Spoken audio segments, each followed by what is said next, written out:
Good evening, ladies and gentlemen, distinguished guests. A very warm welcome to all of you to come to the Lee Kuan Yew School of Public Policy. My name is Chin Hao Huang, and I'm Associate Professor of Political Science and Co-Director of Center on Asia and Globalization here at the Lee Kuan Yew School. I'm particularly pleased to chair and moderate this evening's program. The S.T. Lee Distinguished Lecture was endowed at the school by a business person and philanthropist, Mr. S.T. Lee, and his foundation. The foundation is particularly interested in supporting higher education, not least in building libraries and reading rooms and the acquisition of published resources for the public good. Some of the more notable donations include the Needham Research Institute at the University of Cambridge and the Bodleian Library at the University of Oxford. The foundation also supports endowed lecture series at major top-tier research universities around the world, and we are particularly pleased that Mr. Lee has contributed to this important initiative at the National University of Singapore. Since 2009, we have hosted esteemed scholars and policymakers like Richard Armitage, Ian Johnston, Roderick Mafarquhar, Francis Fukuyama, ASEAN Secretary General Kau Kim Horn, and former Indian Foreign Secretary Jaishankar, to name a few. This evening, we are particularly pleased to hear from one of the most astute scholars of Asian security and a key architect of U.S. multilateralism in the region and a proponent for stronger U.S.-Asia relations, Dr. Michael Green. Mike is the Chief Executive Officer of the U.S. Studies Center at the University of Sydney and is concurrently professor and chair in contemporary Japanese politics and foreign policy at Georgetown University. Previously, Mike was also the Senior Vice President for Asia at the Center for Strategic and International Studies in Washington, D.C. From 2001 to 2005, Mike served as the Director for Asian Affairs at the National Security Council and Special Assistant to the President for National Security Affairs. Something that probably isn't highlighted or well-known or publicized about Mike's bio is that in 2004, when he was still at the NSC, a day or two after Christmas, he and another colleague, a familiar face and figure in Asian security, Victor Cha, got together and actually put together a very helpful and immediate rescue plan upon hearing the devastating news of the 2004 Indian Ocean earthquake and tsunami, which hit Aceh particularly badly. And so within a matter of hours, the U.S. military establishment was able to activate its elaborate network of force support services to provide humanitarian assistance to this critical part of the world. And it also demonstrates the comprehensive nature of U.S. power in the region. This is a point we'll come back to and probably hear more from in Mike's talk. The third more important part of this critical thing that Mike did in the NSC room is that it laid the foundation really for the quadrilateral arrangement. It really paved the way for an ad hoc coalition of like-minded states, the United States, Japan, India, and Australia, to cobble together their humanitarian assets, military assets, to provide timely, quick, and decisive support for the region when it is in need.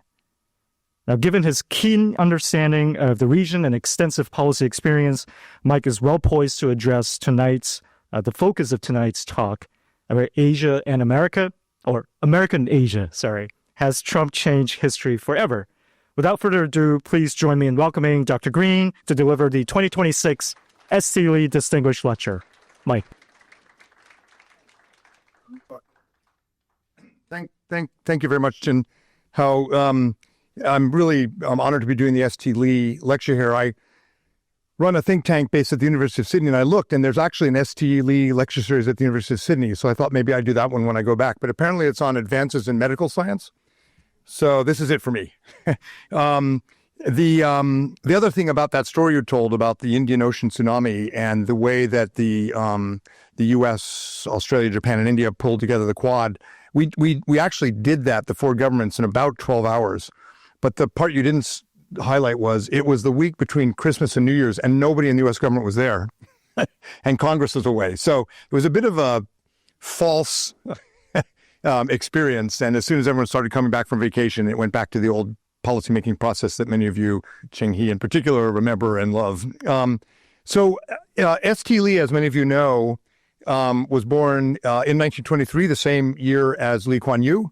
And I was thinking about that because he would have seen in his lifetime, about the time he was a student, like some of you, the collapse of global order. And he would have heard about rising authoritarian states, rival trading blocs, American isolationism. He, as I understand it, dedicated this lecture series and other lecture series to focusing on historical and political science and policy lessons to avoid that kind of collapse of order ever again. In fact, in some ways, the whole essence of Singapore's grand strategy is to try to avoid collapse of global order. So it's a pretty heavy charge for me, but I want to talk about where we are and the variable people are talking about the most, which is the United States. U.S. is supposed to be the sort of gyroscope of order. But after Mark Carney's speech in particular at Davos, the U.S. is now talked about as the great disruptor. And disruptive, yes, but how much is the order collapsing? I think we have to really step back and think about that. And I would think that S.T. Lee would want that. Strategists are supposed to understand long-term trends.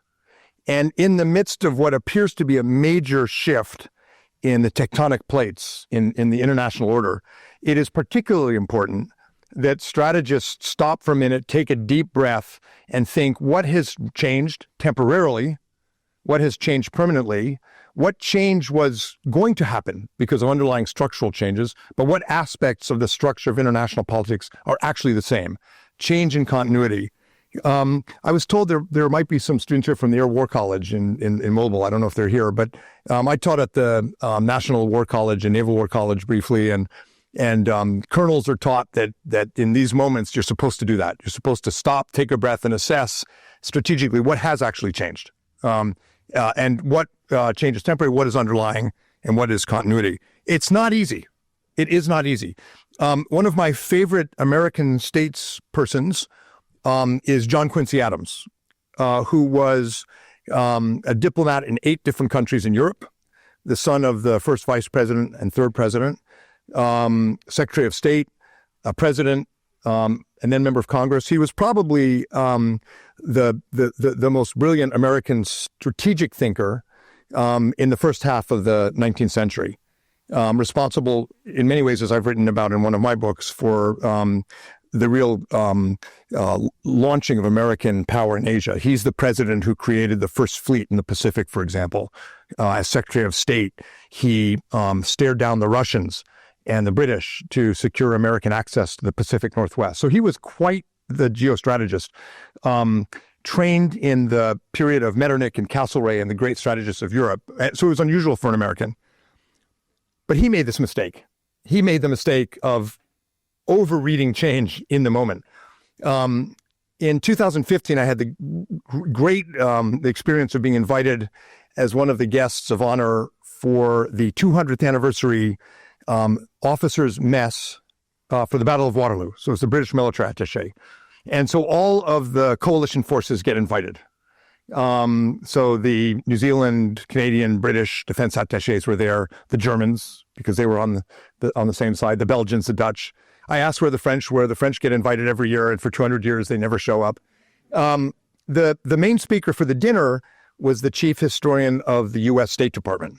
And he had gone into the State Department archives and pulled out the letters that Ambassador John Quincy Adams in London at the Court of St. James sent back to Washington when the Battle of Waterloo happened. And the letter said, the world order has completely changed. Napoleon will dominate Europe. Napoleon will dominate America. He will come up from Haiti and New Orleans. He will retake everything we took in the Louisiana Purchase. The entire order has changed. We need to triple the size of the army, double the size of the navy, work with Britain to try to counter this. He wrote that letter based on reports from the Battle of Quatre Bras, which is the battle before the day of Waterloo, when the British actually retreated. And the refugees streamed to Ghent and Antwerp and sent the word across the channel, my God, Napoleon's won. A week later, he sent letters to Washington, which basically said, never mind. So even the greatest strategist can sort of get trapped in the moment and overthink it. I was in the White House on 9/11, and I had the pen for part of the first national security strategy of the Bush administration in 2002. So the president reports the grand strategy, the national security strategy, every few years. In 2002, you worked on that too, I think, Mr. Hart. In 2002, our grand strategy said that the world order has changed because of terrorism. So the great powers, once divided by historic rivalries, will have an opportunity to work together to create a new order. Now, the Asia part you and I wrote stood the test of time, but the overall theme was in the moment. It wasn't just President Bush. Every national security strategy after the end of the Cold War basically got it wrong. Clinton's strategy of engagement and enlargement predicted that the great powers would work together to expand world trade and globalization. Didn't last. President Obama's national security strategy in 2010 or 11 said the great powers will now work together on climate change. Didn't work. The only national security strategy that actually got it right was in 2018. It was President Trump's, which said this new era is being defined by great power competition. I have to caveat that because I do not actually believe President Trump ever read it, but his staff wrote it, and it was probably right. So we often, when trying to be most strategic, overinterpret the moment we're in more often than not. And I mention that because Canadian Prime Minister Mark Carney has really claimed the limelight. And he's going to Australia March 19th. I think he's coming here as well. He's being feted for his speech at Davos, declaring that we are in a new world order, defined by disruption by the two big powers, basically, the U.S. and China. And I think I love Canada. 85% of Americans in polls love Canada. That's more than twice as many as like Donald Trump. But he's wrong. He read the zeitgeist. He read Canadian politics. He read the room at Davos. He didn't read the geopolitics right. I think the moment we are in has been better read by someone you'll perhaps be surprised to hear me say, Sanae Takeichi of Japan. I think actually Takaichi's grand strategy is premised on a much more accurate reading of the trends in global affairs. And I will come back to Takeichi in a little minute. Let me first sort of focus in on the U.S. and how disruptive to be sure, but how disruptive. So to do that, we have to do a couple things. First, I think we just have to look at President Trump himself and see if there is a grand strategy. Is there a Trump doctrine? Is there a Trump grand strategy? Which I'll do for a minute. Then we have to think through, is it enduring? Is this temporary, or is this reflecting something more fundamental in American political culture, strategy, structure that means that what we see with President Trump is the new American doctrine, like doctrine of containment was during the Cold War. And third, we have to consider whether the disruption and turbulence unleashed by President Trump's particular style is leading to disorder, is leading to countries to de-align from the U.S., for alliances to fall apart, for hedging, for new alignments. And finally, if it's not, and you probably anticipated my answer to the question here, if it's not the new order, then what comes next? What does American foreign policy look like in 5 years or 10 years? What can we say is constant? So I'm going to try to do all of those. And then come back to Takeichi, because I think Prime Minister Takeichi, who I've known for a long time, has read the moment correctly. Right, Donald Trump. I'm trained as a historian and political scientist. I think to explain leaders, you have to be trained as a psychiatrist. The problem is psychiatrists, in the United States at least, are not allowed to psychoanalyze public figures. It's a violation of the American Psychiatric Association rules. And it comes from 1964, when Lyndon Baines Johnson was running against Barry Goldwater.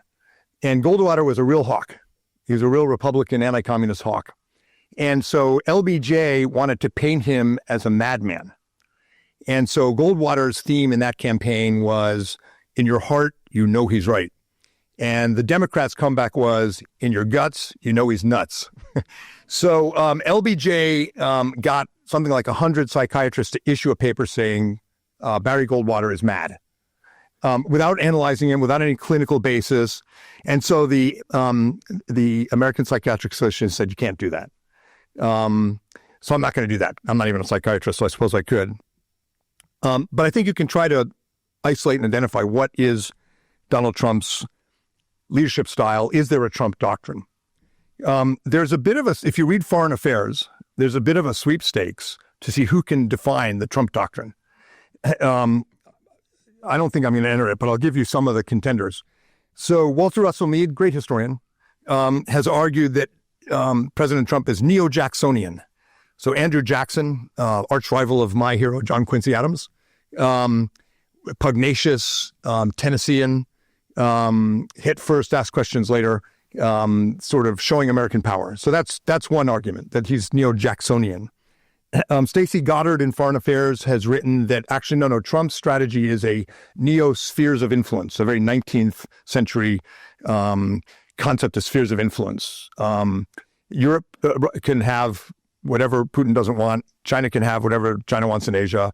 The U.S. will take North America, and Canada will be our 51st state, and Greenland too, and maybe Iceland, because as you've seen, he sometimes mixes them up. So this is the spheres of influence argument. My colleague from Georgetown University, Abe Newman, has argued, no, it's neo-royalism. So don't think about the post-Westphalian state and national interest. Think about kings and dukes and princes in the 12th century. So it was all about personal aggrandizement, riches, conquest, glory.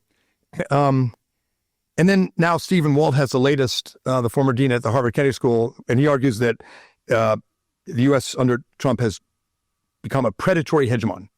So it's basically about just taking what you want and causing trouble. There's a little bit of truth to all of these. I don't think any of them constitute a grand strategy. I don't think any of them work consistently. I think they assume that the Trump doctrine is a strategy, meaning there are ends, ways, and means. I'm not going to do a foreign affairs piece to win the Trump doctrine sweepstakes, but my own theory is that ends are an inconvenience for President Trump. They're irrelevant. He has, New York Times reports that President Trump has been in more than 4,000 lawsuits. He has lost or settled almost all of them, but he said he won them all. So that is the success that he has brought to his business, to politics. Don't say clearly what the goals are, the ends, just declare victory afterwards, and in the process declare your power, your leverage. And so we can see this. You can see it with tariffs. President Trump has loved tariffs since 1984 or so. He took out a full page ad in I think it was the New York Post, attacking Japan and Korea for unfair trade practices. The tariff strategy, by the way, over 60% of Americans before he started opposed high tariffs. And it's even higher now because what do tariffs do? They cause prices to go up. But it was a core theme for the president. And he argued that tariffs will generate so much revenue we won't need income taxes. So we'll go back to the early 19th century. And he argued tariffs will open markets and end unfair trading practices. And it will reshore manufacturing. So a number of economists have pointed out these are mutually exclusive. If you successfully open markets using tariffs, you're not going to get the revenue anymore, for example. The main point about tariffs is it's a tool. It's a Swiss Army knife. It's a tool the president can use for leverage, for power in the moment as he decides he needs it. And you might put it by saying that the means are the ends in themselves. Iran. Well, I'll probably get questions about Iran. The president at the State of the Union, his most important speech of the year, just days before the attack on Iran, said almost nothing about what we were after. The national security strategy put out by the White House a few months ago said nothing about the Middle East or Iran. It talked about the Western Hemisphere and homeland defense, and then a bit about Asia. And the president hasn't given a speech. This is the first major or significant conflict like this where the president hasn't addressed the country. He's given sort of piecemeal interviews. And as you'd expect, each interview has a slightly different definition of the ends. We can talk more about Iran in the Q&A. I think a lot of people think this is a problem. You can't bring the American people into a conflict like this without explaining, or to your allies, what it's about. Whether this is a bad decision is a more complicated question, and maybe we can get into it in the Q&A. And we don't know what's going to happen. Short version, if Iran is weaker, that's not a bad thing. The question is at what cost? So we'll just have to see. But it is an example of where the effort to sort of define a Trump doctrine around ends doesn't work. It doesn't work. The other great political advantage, and Donald Trump is really somewhat unique among world leaders and historical figures in this way. The other great advantage for him politically is that if you don't have clear ends, you can do everything everywhere all at once. You don't have to prioritize. And I don't know if any of you follow American football, but in American football, there's a play called flooding the zone. And what you do is, you usually do it if you're desperate. And what you do is, if you can picture American football, the quarterback has everybody run downfield to the same place. And the defense is so overwhelmed, they can't cover everyone. They didn't see it coming. When you pass the ball, you have a pretty good chance someone's going to catch it and you'll get a touchdown. And it can work really well once, maybe twice, maybe three times. But eventually, the other team figures it out and they start taking advantage of it. And the flood the zone strategy, and President Trump's own advisors called it the flood the zone strategy when they came into office, eventually had to hit political gravity, had to hit structure, had to hit obstacles. And that leads to the second question. How enduring is the Trump doctrine or the Trump approach, given the structure of international politics, the structure of domestic American politics? And an awful lot of the commentary about President Trump, and frankly, even Mark Carney's speech, just ignores that, as if it really is a dictatorship. I think it's worth taking a moment to look at the domestic structures. So Article 2 of the U.S. Constitution, Article 1 starts with the U.S. Congress, which the Founding Fathers saw as the most important part of the government. Co-equal branches, but the most important. So it went first. Article 2, the presidency, the administrative branch. The president's commander-in-chief. The president of the United States can have enormous power. The Supreme Court, in a somewhat controversial decision, decided that if it's in the pursuit of his duties as commander-in-chief, the president cannot be taken to court, basically. And there was a great alarm that the checks and balances in the American system didn't work. The Supreme Court decision, Republicans were afraid of Trump, were basically supine. The universities, law firms, bureaucracies didn't know how to respond. Where are the checks and balances? And I think what people forgot is that the checks and balances are matters of law, but also norms. And the flood the zone strategy works really great when you're breaking norms. And the application of the law depends on the popular will. It's not, the metaphor is these are not concrete barriers. These are rubber bollards or rubber barriers that over time slow. And you can see quite clearly that these checks and balances are now starting to really kick in. And the norms are starting to kick in. President Trump was elected. In exit polls, a majority of people said they did not like him, actually. He didn't win because he was, quote unquote, popular. He won because people thought, number one, he could tame inflation. which was a problem under President Biden. Number two, he'd do something about illegal immigration, which had become an enormous problem under President Biden. And number three, he's vigorous and active. And President Biden did not look vigorous and active in his final year. Inflation is still high. The immigration policy has gone from closing the border, which the public supported, to raids and even killings in American cities. That's not what the public wanted. In most polls, the tariff policy, the economic policy, the immigration policy is unpopular. 50 to 65% oppose it. On Greenland, on annexing Canada, on a host of other issues that President Trump is known for, the polls consistently show the policies are not popular. President Trump's approval ratings about 40% on the average of polls. Among independents who got him elected, it's only 25%. The broader disillusion with the policies has an impact in other ways. In politics, your political base is your engine. The MAGA, Make America Great Again, political base is divided. It's split over the Epstein files. I don't think I need to tell you what the Epstein files are. I hope you're not in them. I know some people who are. And now Iran.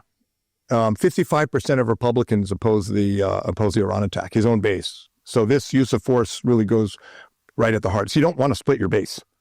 American elections, unlike Singapore, are not compulsory. Turnout's not bad, 65%. In Japan, it tends to be 55%. But you need your base to get out and vote and to mobilize. You don't want your base split. So the base is split. If you follow American politics, the midterm elections are going to be a bloodbath for Republicans, almost certainly. The president's party since 1946 has lost seats in 90% of the midterms. The only time when the party in power won seats was when the president had about 60% popularity. So that was Clinton in 98 and Bush in 2002. Donald Trump has 40% and the trend line is going down. And increasingly in American midterm elections, the results in House and elections, but also Senate, correlates with the support rate for the president. People call this a Westminster or parliamentary style voting pattern, where people aren't voting for their local representative because they like them because they're from Kansas. They're voting against the president or for the president.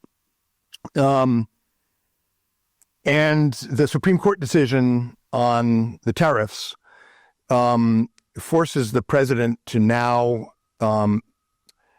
either ask the Congress to approve new tariffs before an election where the Republicans are in bad shape and the tariffs are unpopular, or to scramble to put in place, and we can talk about tariffs during the Q&A. My first job was in the U.S. Trade Representative's office, and I wasn't very good at it.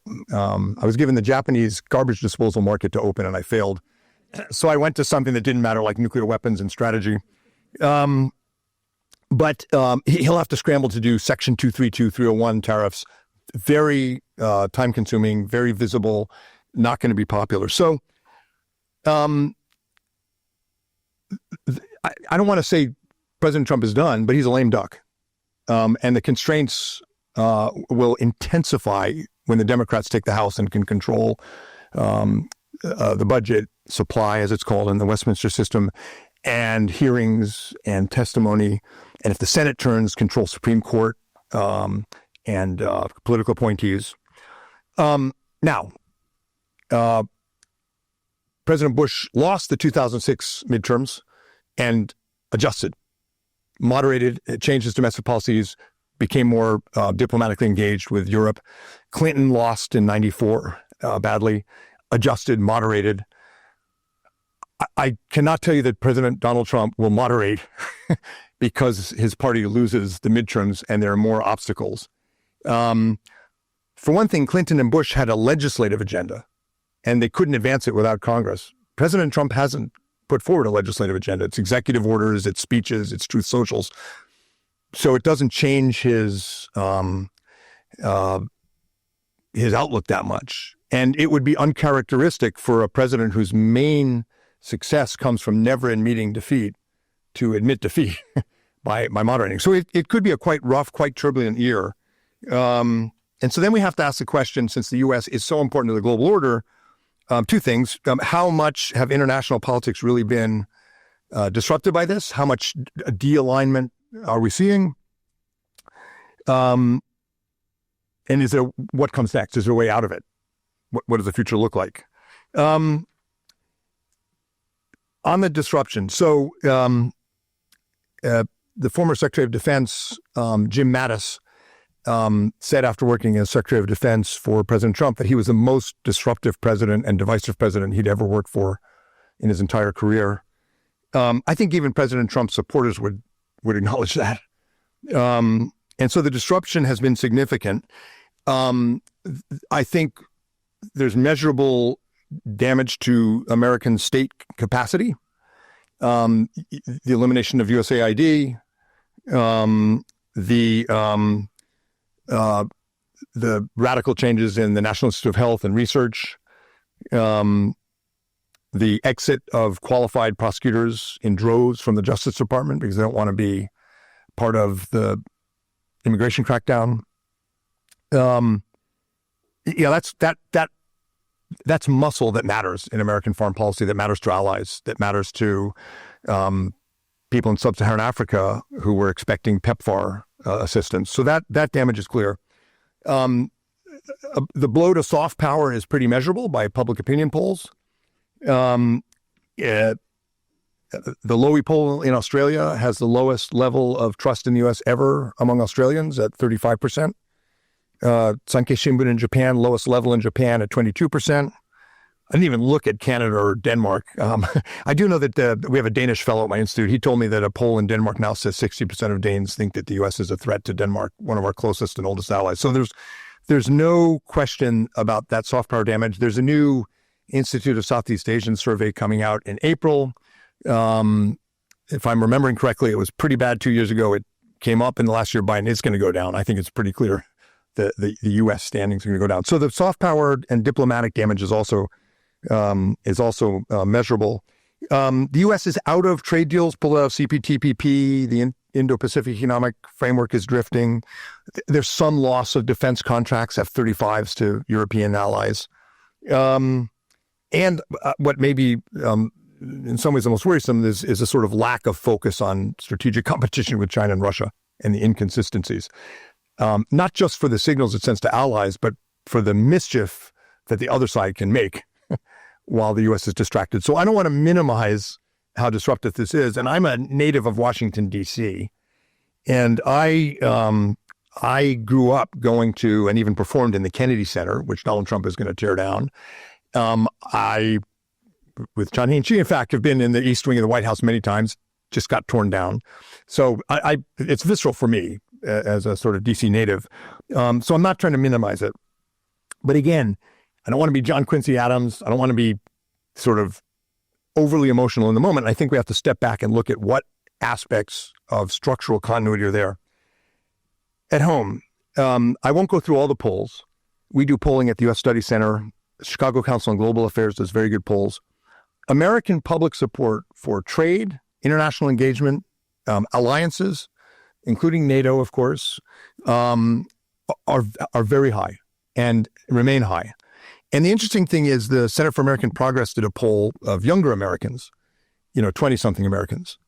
And in a lot of countries, alliance with the U.S., Korea, Australia, Japan, is higher among somewhat older people.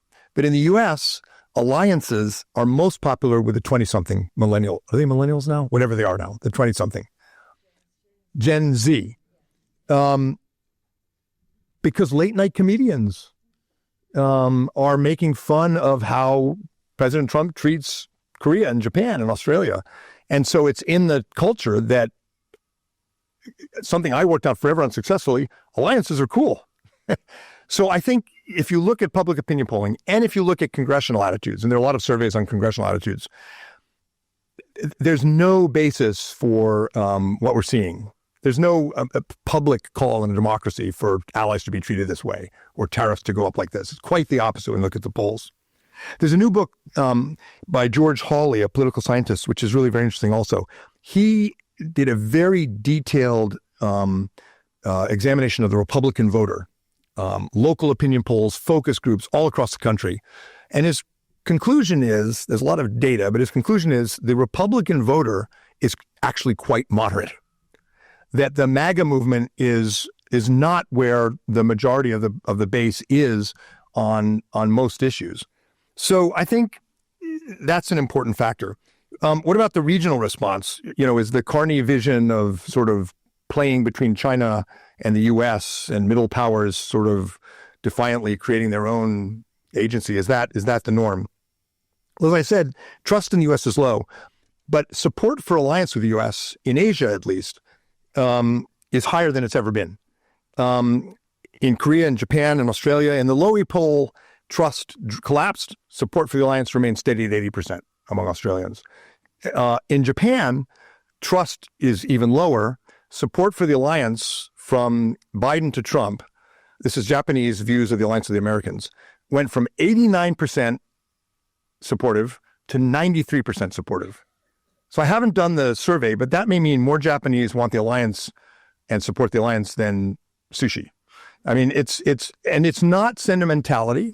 It's just plain realism about the world we're in and about the nature of American trajectory. And then there's unilateralism. And you often will see scholars say, Japan and Australia are doing more together. That's a sure sign of a plan B. Canberra and Tokyo can't trust Washington, so Australia's procuring the Mogami frigate from Japan. First time ever a Japanese system is being procured by the Australians. And the 50th anniversary of the Nara Treaty of Japan-Australia relations is this year. And there is definitely going to be a big announcement. May not be a full-on security treaty, but there's going to be something very, very big. And people will say, well, that's it. The Carney thesis is right. U.S. closest allies are now forming things without the U.S. What people are missing is that it's entirely predicated on closer interoperability with the U.S., trilaterally and quadrilaterally. In Australia, the Talisman Sabre exercises last year were the biggest ever, mostly Australian and U.S., but Japanese, Korean, Singaporean. Across the board, U.S. allies and partners, the core ones, the ones Australia, Japan, Korea, the Philippines, they are not hedging. They are doubling down on the U.S. You could argue that the U.S. and Japan, the U.S. and Australia, the U.S. and Philippines are now more dependent on each other than ever in our history. And that means also the U.S. is banking on it. So in Japan, the new command headquarters set up so that the U.S. has to assume Japan's in a conflict. For decades, the U.S. sort of planned on being able to do it without the Japanese side. Now the assumption is we can't do it without Japan. And same on the Japanese side. AUKUS in Australia, it gets criticized all the time, but support is steady and it's moving forward. So allies are actually more interdependent, not less. India now conducts more military exercise with the U.S. than any other country. Indonesia is getting headlines for resuming some exercises with China, but Garuda Shield and the exercises with the U.S. are far more significant. And Indonesia's relationship with Australia on the defense side is really growing. So there's almost no evidence of de-alignment. It's actually quite the opposite. Now, if Japan does more with Australia and has the Mogami, if Japan does GCAP, the fighter program with Britain, it does give Australia and Britain a bit more leverage with the U.S. When next time the U.S. comes and says, buy the F-35, Japan or Australia can say, well, we have this other option. So it's not 100% for the U.S. But when I hear friends in Tokyo or Canberra say, well, this is it, we're going to plan B, we're going to do more with India and Japan, my answer is, that's our plan A. So I don't see it there. Now, I should quickly pause to note, Europe's a bit different. We can talk about Europe. I'm not bearish on NATO at all. President Trump didn't say he's pulling out of NATO, as a lot of people anticipated. But it is harder for the Europeans, for sure. And it's different than the Asian experience. Now, part of that is deeply rooted historical DNA in the Republican Party. The America First movement, the famous America First movement in the 1940s, and then again after the war in opposition to NATO, many of those same politicians were Asia firsters. They wanted to fight a war with China. They were supporters of MacArthur. They were not 360-degree isolationists. They wanted to have less to do with Europe and more to do with Asia. And this goes back, I would argue, to the revolution of 1848. The Europeans who flooded in big ways from Hungary, Germany, Ireland in the 1850s and 1848 to 1850s mostly came for economic reasons, but the political leaders came for political reasons. So Thomas Francis Meagher, the Irish revolutionary, Kurz, the German advocate of Republican form of government in Germany. They lost the revolutions of 1848. They fled to the U.S. In the American Civil War, there were whole Union regiments, divisions, and corps whose first language was German or Hungarian or Italian or Gaelic. And after the war, this was the Republican Party leadership in part. So the Republican Party actually for a long time has had this disdain for Europe. It used to be that they were monarchists. Now it's that they're woke. And Asia doesn't have that problem. Asia's always been sort of in the imagination of the Americans on the right, the sort of new frontier. And there is also, I have to say, a certain logic to demanding that Europe does more in its own defense. The pacing threat is China. So it is harder for Europe, but we need to keep that in mind. All right. Let me then get to what a post-Trump world looks like. You can't say we're going back to the status quo antebellum, or antebellum, status quo ante, hopefully not bellum, because there were certain structural aspects that were not right. U.S. pays 3.4% of GDP on defense. That's about twice what the average is for NATO countries. I don't think there's a U.S. ally that pays that much. Poland's the only one. Poland pays more. So there was a bit of a burden-sharing mismatch. Social welfare spending, the U.S. is in the middle of the OECD. There was a structural problem. It's been there for a long time. That's the burden-sharing argument. It's not going away. The Security Council is broken. The UN's not going to function again just because Trump's no longer president. The globalization and liberal order based on trade liberalization has reached diminishing returns. I worked on TPP. It was an on-site goal for the U.S. to pull out of TPP. But governments are running out of trade liberalization to do. And the big problem for the U.S., and I think, frankly, for Japan and others, was TPP was meant to lead to a convergence with a transatlantic agreement and then eventually giving leverage to negotiate China's full participation beyond WTO in the global economy. That was not credible. Xi Jinping's strategy, particularly the Made in China 2025 and other things that came out in 2014, 2015, was so predatory, China Shock 2.0, and now we're in China Shock 3.0, that you could not credibly sell free trade agreements where the whole point was to get China integrated in the global economy. So there were structural things that were never gonna get fixed. So in some ways, and I'll end with this, the post-Trump world is already beginning, and in some ways it has yet to be defined. We know some things we're not going back to, and we know it's going to have a lot to do with coalitions like the Quad. It's going to have a lot to do with economic security, secure supply chains, and things like that.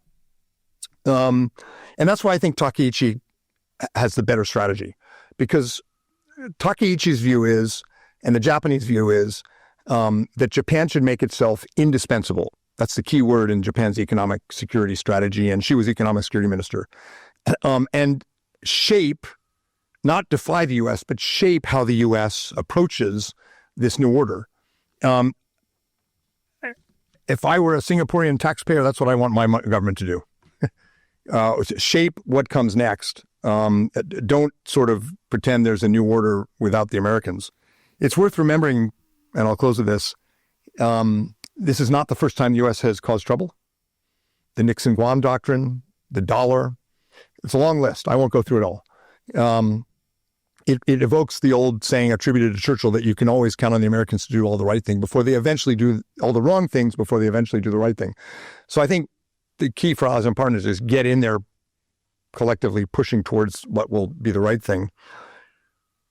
It's not the first time allies have whinged about the U.S. In the early 80s, Reagan was considered in Europe as crazy as Trump is today. And there's a story of the European foreign ministers meeting before a NATO summit, and everyone was whinging about the U.S.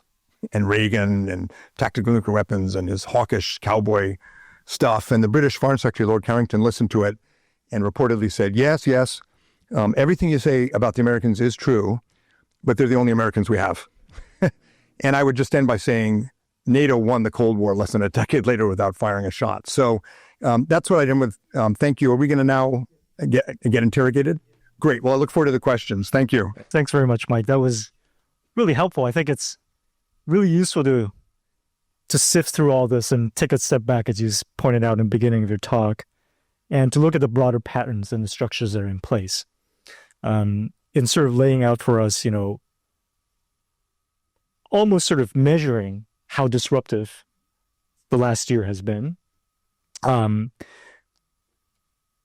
Analyzing it so that we get a better sense of how enduring it is, or whether it's just a blip, an anomaly. Looking at what these disruptions mean about the global order, and then the kind of the so what. So I think it's a very useful analytical exercise to get this broader picture and a broader assessment. And I think you don't mince words. You come out cautiously optimistic about where the next 2 years or the next X number of years is for the United States going forward in this part of the world in particular. Something that I think jumped out, and I'll just start with this and then open the floor up for questions, is when you talk about the aspects of structural continuity that would remain in the system to ensure some sort of bounce back or return to normalcy. Not the old status quo, but some tweaks that make the system even more perfect to demonstrate the comprehensiveness of U.S. power in the region and around the world. And one of them that you point out to was the optimism or the pragmatism in the U.S. public. So let's say you're right and the public really goes to the ballot boxes in the upcoming midterm elections, and they really elect a slew of very sensible officials into Congress, and the balance of power in Congress flips. You would imagine that the remaining years of the Trump presidency, lame duck presidency, as you mentioned, would actually become even more antagonistic, right? There'll be more at loggerheads with one another. There'll be more aimlessness and churn, one could imagine, coming out of Washington, in the sense that Congress is proposing one set of policies, the president is proposing another set of policies. So from Asia and the rest of the world, as we look to the positive aspect that came out of the elections, may actually turn out to be more stagnation or impossible regression in terms of those of us trying to seek clarity and some sort of return to normalcy in U.S. policy. So I'd be curious to kind of get your thoughts about that. The other sort of structural constraint that you laid out for us as a source of cautious optimism is the staying power of U.S. alliances in the region. And I have no doubt that U.S. military might and prowess will continue to dominate the region and around the world. But it reminds me of actually almost a decade ago what then Foreign Minister of Singapore, Shanmugam, said at CSIS, that if your only lever of power is to sail the Seventh Fleet in and out of this region, then you sort of miss the bigger picture of what the region wants or desires of the superpower of this part of the world. Trade is security, trade is strategy, as he famously said in that speech at CSIS. And so I'm wondering if, in your view of the U.S. assessment of U.S. comprehensive power, what other elements of U.S. power would see this bounce back to complement the military prowess of the United States foreign security policy? And can we actually see that materialize after Trump leaves office, assuming it's another Republican president? Is there somebody who will resemble more of the Republican establishment that can actually reinvigorate U.S. foreign policy? Or is trade and all that sort of a lost cause across both political parties, and nobody would dare to touch that with a 10-foot pole in terms of restarting that discussion of how U.S. can advance its interests beyond the military domain? So your views, and then we'll open the floor. Thanks. You lost me at a slew of sensible people coming into Congress. I'm not predicting that. The United States is not Singapore. For 250 years, there have been periodic convulsions. The whole system of government was based on the founding fathers' appreciation that the American Revolution was a coalition of clashing interests, and the Constitution was based on a recognition there were going to be clashes and there was going to be convulsions, and you needed the checks and balances and the guardrails, which are still holding. But scholars have, Charlie Kupchan and others have argued that the American form of hegemony, and I don't use the word in a pejorative way, but in a social science way, the American form of hegemony was different from the British, different from Rome or the Ottoman Empire, because it was based on this Lilliputian sort of strategy of letting smaller powers tie you down, that also allowed other powers to access your decision making. People who served in Washington, it's a bit chaotic right now, know how much more access there is into these debates in this process through congressional committees, through think tanks. And that one argument for why American primacy or hegemony lasted so long, 50% of global GDP in 1950, 25% in 1970. So from the time Richard Nixon was vice president to when he was president, the U.S. share of global GDP, dropped from 50% to 25%. And yet, no hegemon replaced the U.S. So one explanation for that, there are two main reasons. I mean, three really. One is there's a dynamism to the American economy and stuff. But in terms of foreign policy strategy, one is that allies and partners who play the game get to participate. And the other is that the U.S., to prevent the rise of a rival hegemon in Europe or Asia, could be very, very cheap about technology and financing and diplomatic help, and then suddenly become very generous. And the U.S. has been very generous with Australia on AUKUS. And in all the debates in Australia about AUKUS, people forget this is the crown jewels of American technology. India is getting incredible. Japan has Tomahawk missiles and things that 5-10 years ago, the U.S. government would never have agreed to transfer.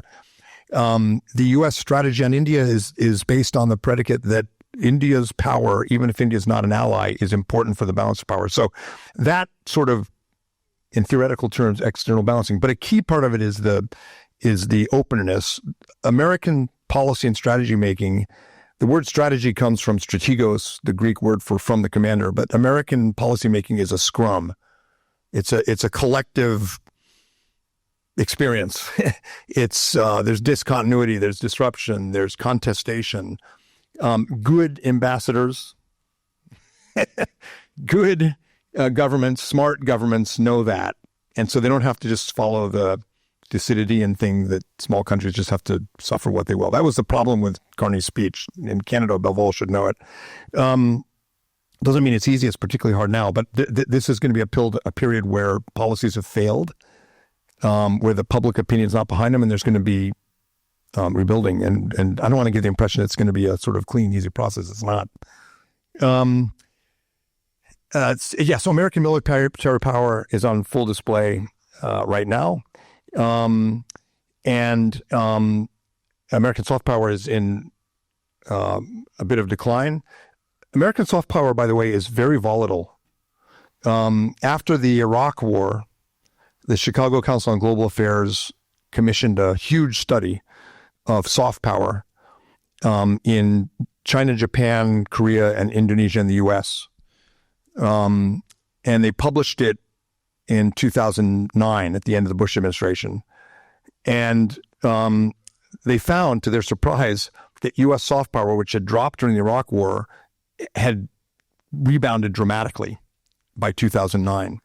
And when the public was asked in Japan, Korea, China, in 2009, and Indonesia, which country of the five of us has seen their soft power increase the most, every country, the answer was the U.S., except for the U.S.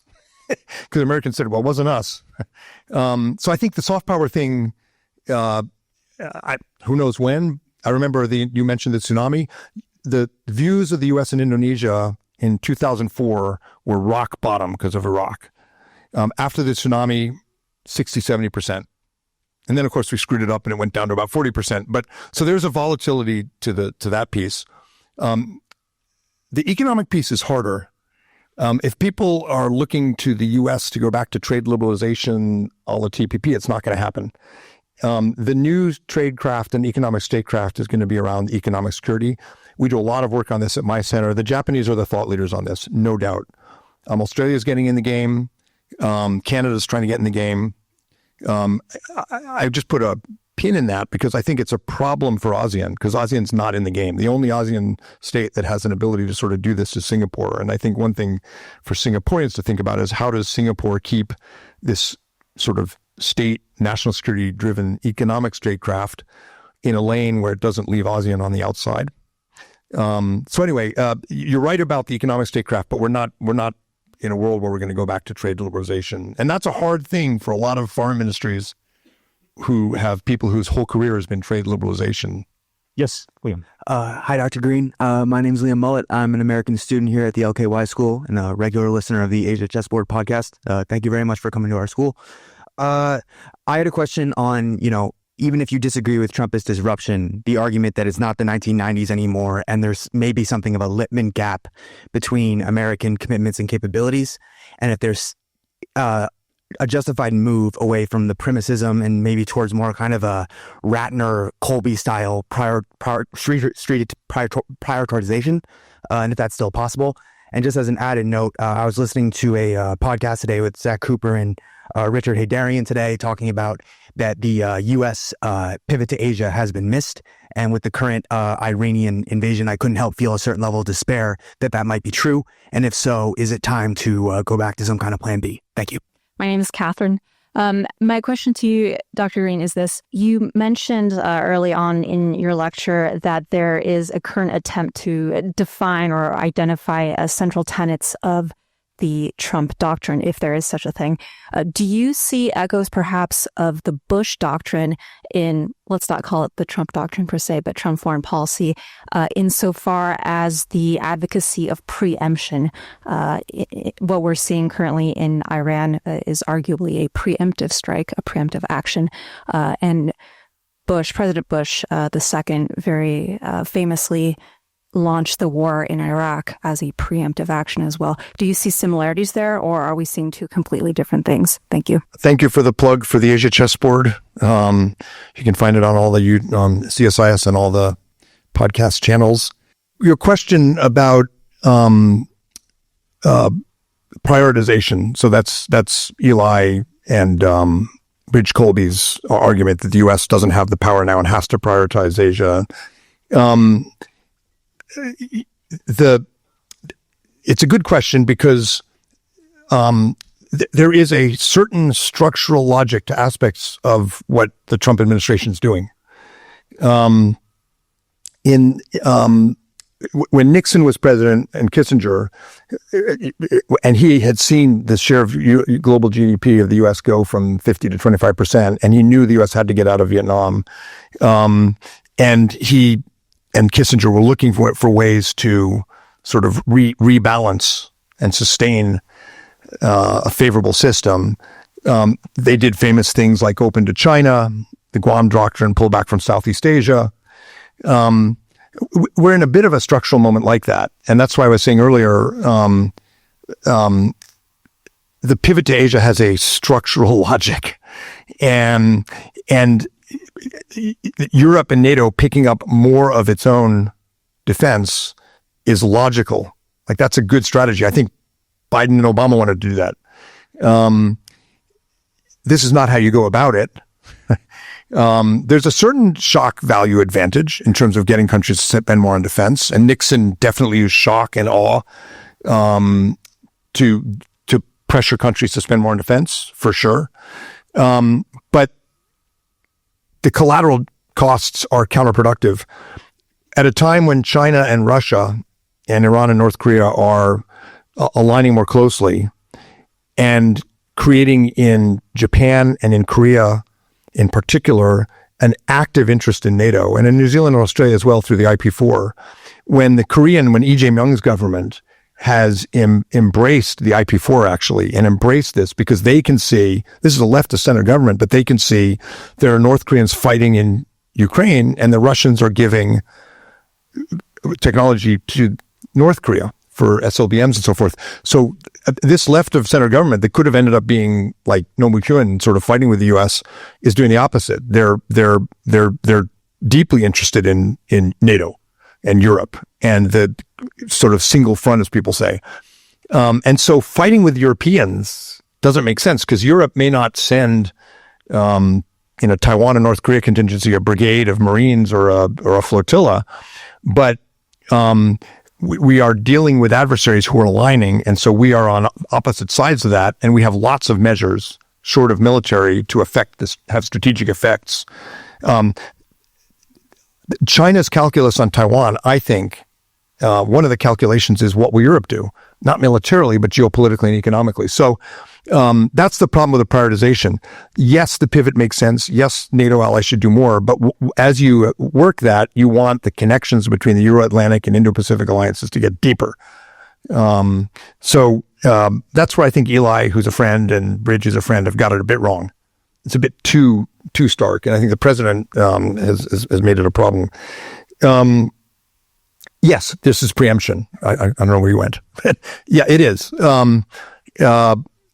It is preemption. We don't know of what, because the president hasn't explained it. It is possible that the reconstituting the nuclear program was accelerating, and whether it was a week or a year away, it is possible that the intelligence showed the Iranians were going down that lane hard now. We don't know. It struck me, I'm not reading classified stuff, it struck me that the Five Eyes, Britain, Canada, New Zealand, Australia, supported the attack. And I don't know, but that to me suggests there's something in intelligence that the Five Eyes are also seeing that says there was a case for preemption, but I don't know. But I think you're right. I would not say that the Trump doctrine is preemption, and I wouldn't say that the Bush doctrine was preemption, but these are both cases of preemption. I think you're right about that. Hi, Prof. How you doing? I'm one of your students back in 2014 at Major Georgetown. So my question is about, I saw an interview with Trump earlier, and he said that, he does not care about polling numbers, and he's not rolling out boots on the ground in Iran. So I'm wondering, could you give us your assessment about the war and how it will affect the upcoming Trump-Xi summit? The Iran thing is, I think we have to be careful not to jump to a conclusion about the Iran attack, that it was a terrible idea, and it was illegal, or that it was brilliant. In part because the president of the United States owes it to the American people and to the allies to explain how this all ends, what the point is, and we don't know. So if you kind of look at it as a ledger, on the negative side, he hasn't explained what the objectives are. To the extent they've explained, it keeps changing. One of the explanations is that Khamenei and other leaders happened to be gathering and they knew it, so they hit them.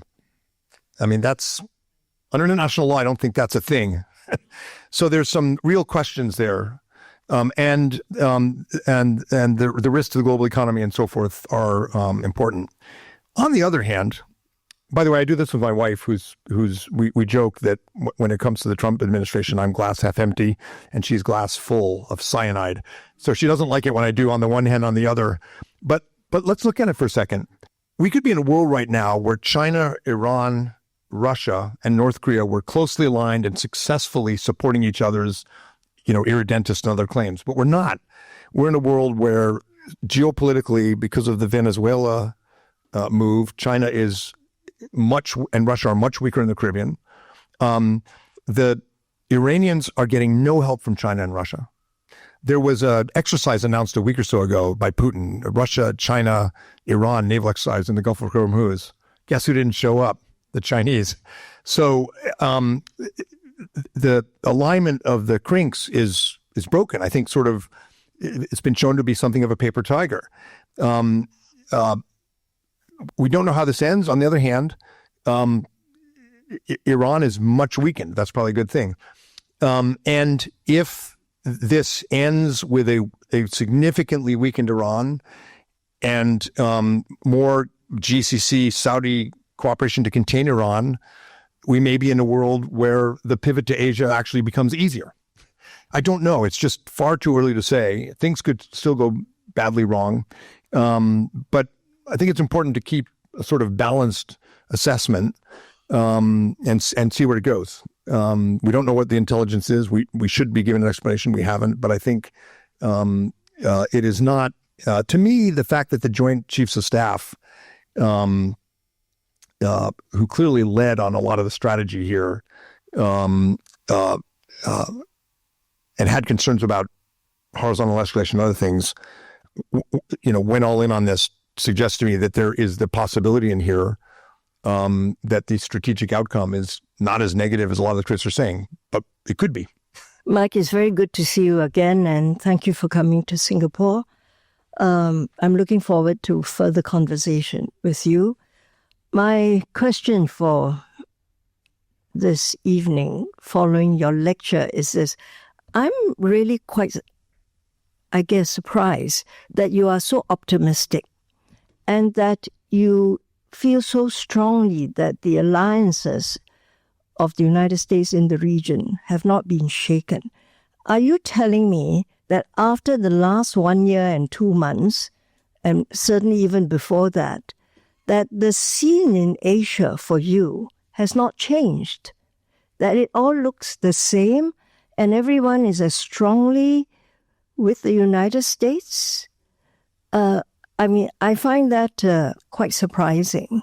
I would have interpreted the doubling down on the defense cooperation between Australia, Japan, Philippines, Korea, and so on, India, as a bit of the plan B on their side. I know it was a plan B fostered by the United States, by President Biden, and this is like, we'll give you it's your sort of, what's the word?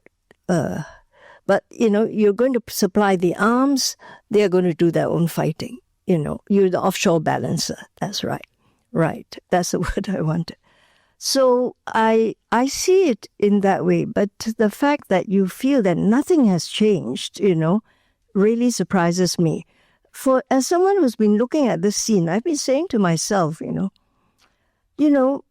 America, you were the good guys. Now you're one of the guys only. Yeah, and that's how we see you. Just one of the many powers. You're a very powerful power, the most powerful power, as in fact demonstrated by what you've just done in the Middle East again. So, but it's no longer the same. I'm having PTSD because when Heng Chi was ambassador, she would have these salons at her residence, and she would invite somebody from the White House, usually me, somebody from the State Department, some academics, and then she would interrogate us like we were failing PhD students. And I kept wanting to say, I am an officer of the United States government. But they were brilliant. They were absolutely brilliant. I really enjoyed them. I didn't say nothing changed. A lot has changed. I love the Lee Kuan Yew line that Americans think that diplomacy is like a VHS. You can just hit pause and go do something else and come back to Asia and then resume. A lot of things are happening. On the negative list, clearly the soft power hit will be very hard to recover from. I think we will, to be honest, but it's deeper and tougher than we've seen even with Iraq, I think, or Vietnam. Not much deeper, but it is deeper. I think the sort of counterfactual you should ask yourself is, if Harris were president right now, would Indonesia and Australia be deepening defense ties? Absolutely. Would the Squad, U.S., Japan, Australia, Philippines, be strengthening defense lines? Of course. Would Japan and Australia be deepening their defense industrial cooperation? Yes. So all these things we're seeing, just stop for a second and think, what if Kurt Campbell were Secretary of State and Harris were president? These would all be happening. The things that are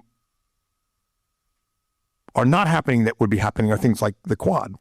So the Quad summit has been interrupted because of Donald Trump's anger at Narendra Modi for not nominating him for the Nobel Peace Prize, but at a State Department working senior level, progress on critical minerals, maritime security is moving apace, and there will be a foreign ministers meeting, and eventually, I think, a summit. So there are certain things that have broken or been interrupted, but the plan B, if you just step back, it's all stuff that I think would be happening if Harris were president. The ICS poll, I think, is going to show that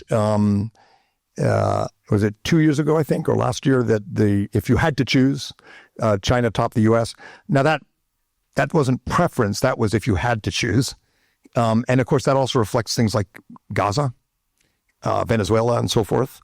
Probably will be bad when it comes out in a month, but in some countries like the Philippines, so it sort of depends on how much you're under China's boot. Which is what Japan is, and I think sort of it helps explain Takeichi's approach. So, glass half empty, not completely full. My name is Lutfi Siddiqui. I just returned to Singapore after 18 months with the interim government of Bangladesh, and having also helped lead the tariff negotiations with the Trump administration. The first point I want to make is that I want to push back on your thesis whether Trump has changed history or not. I think he has. Even if your polls show that he's unpopular, you'll have a change of government. The rest of the world has moved on. This is the second time round that the Americans have voted him.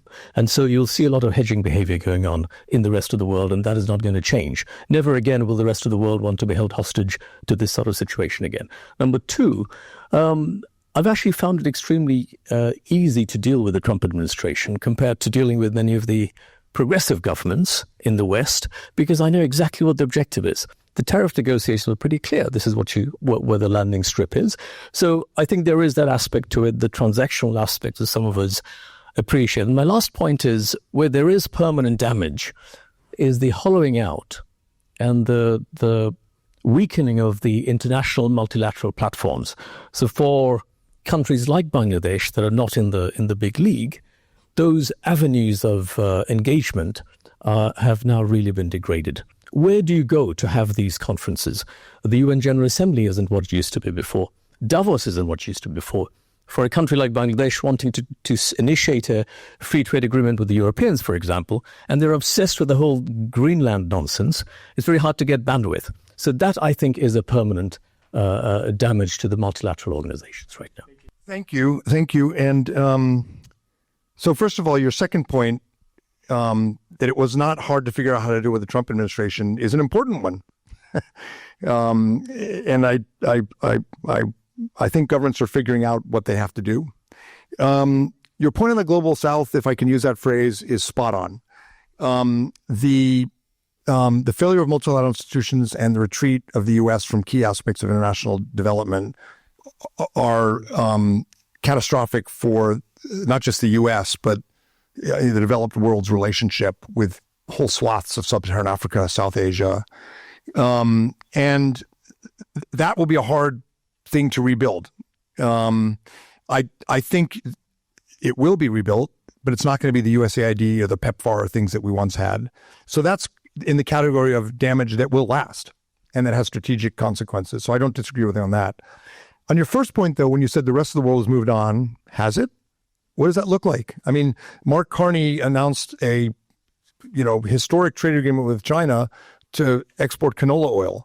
I mean, these are not the Treaty of Westphalia. It's not the Treaty of Versailles. These are, a little bit of hedging, a little bit of positioning. And I think, again, the thought experiment would be, how much of this is structural? Part of the answer is, would this be happening if Trump weren't president? Now, in the Canadian case, it wouldn't, because I think that a more normal presidency would have realized there may be some political entertainment value for your base to beat up Canada, but there's absolutely no national interest in it. Basically none. As I said, 85% of Americans like Canada. If you go to the Congress right now in the House of Representatives, a lot of the Democrats have posters on their doors. And the Democrats were sort of the protectionist party that say free trade costs jobs, and it has a Canadian flag because they know Canada's popular. The tariffs are hurting the U.S. more than Canada. The analysis is pretty clear on that. And Canada's a pretty important player in the Pacific and a pretty important partner in NATO. So there's absolutely no gain. And then beating up Denmark over Greenland, it makes absolutely no sense. Understandable that opinion polls are bad, that there are moves to... Mark Carney last year said China was the greatest threat to Canada in the world. So understandable that Trump has precipitated these sorts of moves. But has the world really moved on? Canada's 75% dependent on the U.S. for trade. I'd be very surprised if that goes to 60% or 50% in the coming years. 70% of NATO spending is American. I'd be pleased if 50% of NATO spending became American and the other 50% European because they picked up. I don't expect it. 95% of strategic lift for NATO is American. So the world has moved on is the zeitgeist right now. And Carney captured that. And it was brilliant politics. The Canadian Conservative Party, I don't know if anybody who's Canadian, is in complete disarray. They just had their annual meeting in Calgary, and it was like a wake. The only thing worse is the Liberal Party in Australia right now. Anybody painted with a Trump brush in conservative politics, except Takaichi, is really in a world of pain. But is the world really moving on? I think he captured the zeitgeist, but I don't think he captured the geopolitical reality of what's happening. Thanks very much, Mike. Really, really insightful and certainly very thought-provoking. I think it's a lot of things for us to digest and think about, and we'll grill you and interrogate you some more during dinner. But I think one of the themes that appear from your talk is, I guess, the more things appear to change, the more they stay the same, perhaps, in your view. And maybe from down under, you have a much more refreshing perspective, looking at the whole of Asia from a different perspective. But I certainly really appreciate your time to come here, given your experience in D.C. and knowing the lay of the land of how politics and security in this part of the world work, and to offer your 2 cents and insightful analysis. So we're very grateful for you, and we hope that you have safe travels back to Australia and come back to visit up whenever you are hopping across the pond to Washington. And I want to thank you for hosting me. And if I could just say finally, I don't want you to all come away thinking Green said it's going to be fine. I'm not saying that, just to be clear. It's going to be better. It's going to be better if U.S. allies and partners think about how to play the game. Yeah. And help establish what comes next. That's my main point. But thank you. Please join me in thanking Dr. Green.